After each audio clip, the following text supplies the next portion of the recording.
এটা হচ্ছে আমার কালেকশনের মেইন ড্রয়ার। এখানে আমি আমার সব কালেকশনগুলি সাজিয়ে রাখি। তো প্রথমে এখানে যে টিফিন বক্সটি আছে, এখানে বাংলার বিভিন্ন প্রাচীন ইন্ডিয়ার বিভিন্ন স্টেটস, তারপর ক্রাউন কয়েন, গ্রেডেড কয়েন্স, তারপর স্পেশাল যেগুলো মানে সিলভার, তারপর Nazi Germany, Soviet Union, Palestine, Roman empire, Ottoman empire, এই সব কয়েনগুলি হচ্ছে মেইনলি এখানে রাখা। এরপর আমার ব্রিটিশ কয়েনের যে কপার কয়েনের যে ভ্যারাইটিগুলো আমি এখানে সাজিয়েছি, এই অ্যালবামে রেখেছি। তারপর ইউএস এর কিছু কয়েন, মানে আমার কাছে এই অ্যালবাম টেক্সটটা ছিল, তো আমি এই সেটটা বানিয়ে ফেলছিলাম। তারপর এটা হচ্ছে পাকিস্তানের পূর্ব এবং পশ্চিম পাকিস্তান মিলানো। তারপর এই পুরো অ্যালবামটিতে শুধু ইন্ডিয়ান ভ্যারাইটি ওয়াইজ কয়েন, যেমন কলকাতা, বম্বে, নয়ডা, হায়দ্রাবাদ, সব মিন্ট ওয়াইজ এবং ইয়ার ওয়াইজ এখানে কালেকশন করা। এই কালেকশনটি আমার অনেক পছন্দের একটি কালেকশন। তারপর এখানে হচ্ছে বিভিন্ন দেশ মিক্স, মানে বিভিন্ন কান্ট্রির মধ্যে যেসব স্পেশাল কয়েন আছে, যেমন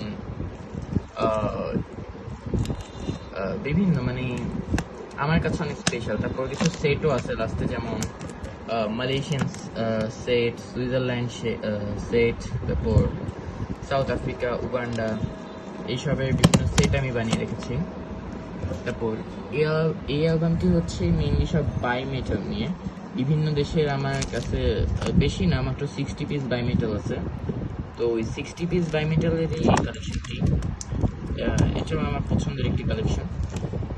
এখানে বেশি কিছু না, আমি ছোটবেলায় যেসব কয়েনগুলি কালেকশন করেছিলাম, একদম প্রথম দিকে আমার কালেকশন, সেই কয়েনগুলি আমি মেইনলি অ্যালবামের ভিতর সাজিয়েছি। এটা আমার কাছে অনেক স্পেশাল। তারপর ভেনিজুয়েলার সেট, আমার কালেকশনে বিভিন্ন ইউএনসি নোট, তারপর ডিডি নোটসও আছে অনেক।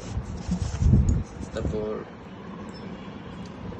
1, 2 ও 5 টাকার যে ধাতব মুদ্রের যে সেট বেরিয়েছিল, ওইটার খাম সহ সেটটা আছে। তারপর কিছু কমেমোরেটিভ নোট, ইয়ে প্রাইস বন্ড, তারপর পাকিস্তানি 100 রুপি, এসবও আমি আমার কালেকশনে রেখেছি। এইদিকে কিছু চাইনিজ টোকেনও আছে, এটা কোনো কারেন্সির মধ্যে পড়ে না সম্ভবত। তারপর বাংলাদেশের কিছু কয়েনেরও সেট আমি এখানে বানিয়ে রেখেছি। তো এটাই আমার মেইনলি কালেকশন। নোটগুলা যদি সব ডিটেলসে দেখাতে চাই অনেক বড় ভিডিও হয়ে যাবে, তো তাই আর দেখালাম না। তো এটাই আমার মূল কালেকশন। আশা করি আপনাদের পছন্দ হয়েছে।